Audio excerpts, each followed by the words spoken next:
Fala pessoal do sétimo ano, aqui é o professor Éder e hoje iniciaremos a nossa aula 4, né? Aula chamada Região e Natureza, Caatingas, o domínio dos sertões secos, né? Então essa aula a gente vai ler um texto, um pequeno trecho de um texto do Aziz Absaber, né? Que vai falar um pouco do sertão, né? Que é um domínio morfoclimático, um bioma brasileiro, né? Que vai ter suas características lá bem definidas no texto, a questão do clima, a questão da vegetação, né? E é exatamente esse bioma aqui, ó. Aqui tem uma imagem do sertão e ele vai ter essa característica aqui de solo, de vegetação. Vocês observam que é um tipo de bioma. A primeira impressão que dá é um tipo de bioma seco, né? E ele vai ter outras características que vão estar presentes aí no texto. A questão da chuva ser concentrada em alguns períodos apenas, então pode ficar longos períodos, até anos, sem chover. É uma área semiárida, ou seja, ela é bem seca, ela só não é mais seca que uma área árida, né, que é o chamado deserto. Então ele vai ter esses pontos aí que vão ser falados para vocês no texto, que a gente vai ler agora e eu vou explicando conforme a gente vai fazendo a leitura. Então vamos lá para o texto, né, que vocês receberam aí. Então vamos lá, pessoal, para o texto Região e Natureza, a Caatingas, o domínio dos sertões secos, né? Então, esse é um texto, pessoal, de um geógrafo muito importante no Brasil, que é o Aziz Nassib Absaber, né? Ele tem esse nome aí porque ele tem descendência árabe, né? E mas ele foi nascido aqui no Brasil, faleceu há alguns anos e ele é um dos mais importantes geógrafos da história do Brasil, principalmente dos geógrafos que têm a sua especialidade maior na área de natureza, né, na área física. Então ele é uma referência para a nossa área aqui, tá certo? Então eu vou ler um trecho de um texto dele. Ele vai ter algumas palavras um pouco diferentes para vocês, mas logo abaixo eu coloquei um quadro que tem o significado, né, o vocabulário aí, né, dessas palavras um pouco mais complexas, mas que no contexto total dá para vocês entenderem certinho, sem menores problemas, ok? Então vamos lá. Independente de a estação chuvosa comportar somatórios maiores ou menores de precipitação ao longo período seco, caracteriza por fortíssima evaporação que responde imediatamente por uma desperenização generalizada das drenagens autóctonas dos sertões. Entende-se que por autóctonas todos os rios, riachos e córregos que nascem e correm no interior do núcleo principal da semiaridez do Nordeste brasileiro. Somente os rios que vêm de longe, alimentados por umidade e chuva em suas cabeceiras ou médios vales, mantêm correnteza mesmo durante longa estação dos sertões. Inclui-se nesse caso São Francisco e em parte do Parnaíba, ainda que o mais típico rio alóctone a cruzar sertões rústicos seja o Velho Chico, um curso d'água que, de resto, comporta-se como um legítimo Nilo caboclo, né? Então, pessoal, o que ele fala nesse texto?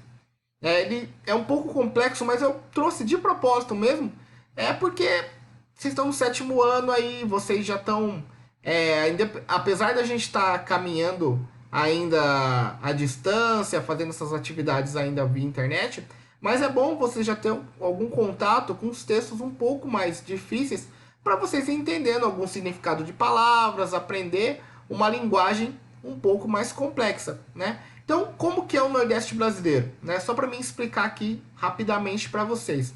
O Nordeste brasileiro ele é composto por basicamente 4 sub-regiões, né? Que é a primeira, o domínio das áreas litorâneas lá, né?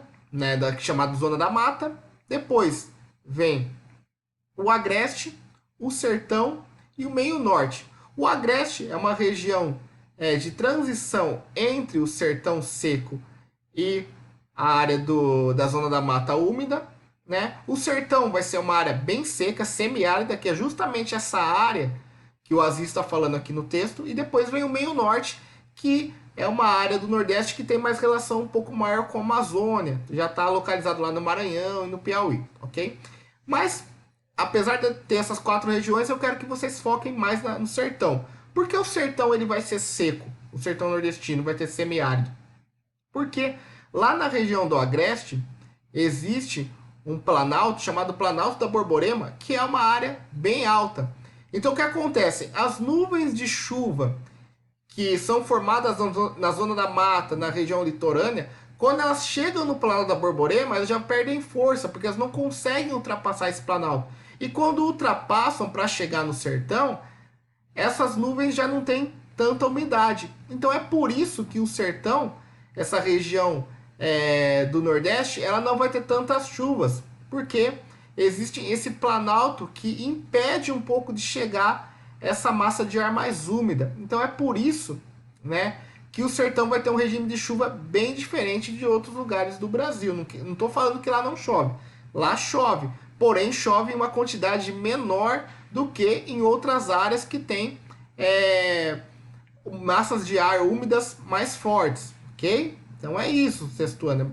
É basicamente isso que o Aziz está falando aqui no texto. É claro que como é um texto mais técnico, ele vai usar outras palavras mais difíceis, né? No caso de autóctone, né? De esperenização, certo? Né? Mas basicamente é dessa forma que acontece o clima da região do semiárido nordestino. A partir disso, pessoal, vocês vão responder as 3 questões. A primeira, a localidade que você vive, né? Ou seja, a cidade que você mora, apresenta as características presentes no texto? Descreva a sua localidade. Então vocês vão descrever como é a localidade que vocês moram, como que é a cidade, como que é a questão da chuva, se a chuva é concentrada em determinados meses, se é só em alguns períodos do ano, né? Então é isso.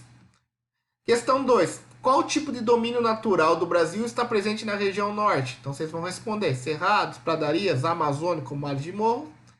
E 3. A regionalização do Brasil, chamada macro-regiões geoeconômicas, divide o país em 3 regiões. Quais são? Então, essa depende um pouco mais de uma pesquisazinha para vocês aí, mas também nada que vocês não encontrem rapidamente, ok? Então, vocês vão responder aí se é A, B, C ou D. Certo? 7º ano.